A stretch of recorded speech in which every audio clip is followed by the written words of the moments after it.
Hi, welcome to my mini vlog. Today, pinag-try ko yung asawa ko mag-vlog kasi parang naiingit na rin siya sa akin mag-vlog. So, ito yon. Wow, malaki.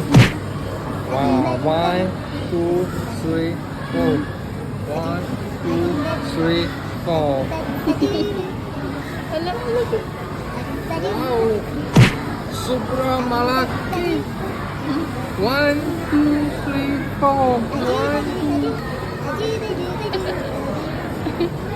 China patatas. Sobra malaki. Oh.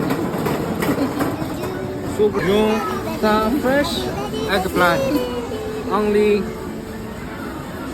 6.98 yuan sa 500 gram. Welcome to China.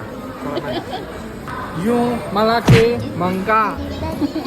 Yung malaki mangga. Oh, masarap. Yung malaki king drop. First time ako. Yung malaki Oreo.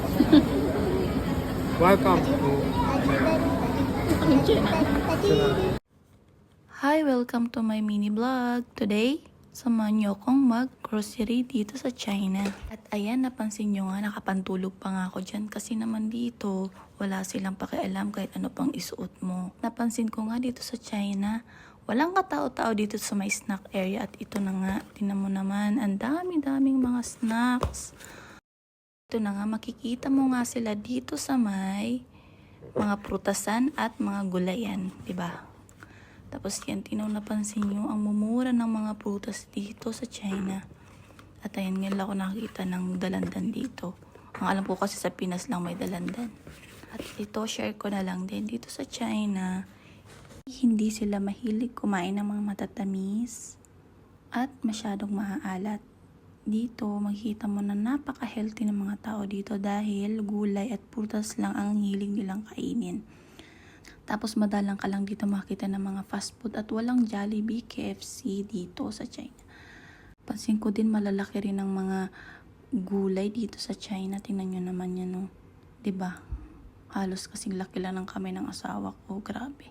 Tapos sa mga tao dito, hindi rin mahilig kumain sa labas dahil pagka-uwi nila, lalo na't sa tanghali, uuwi sila ng bahay para kumain.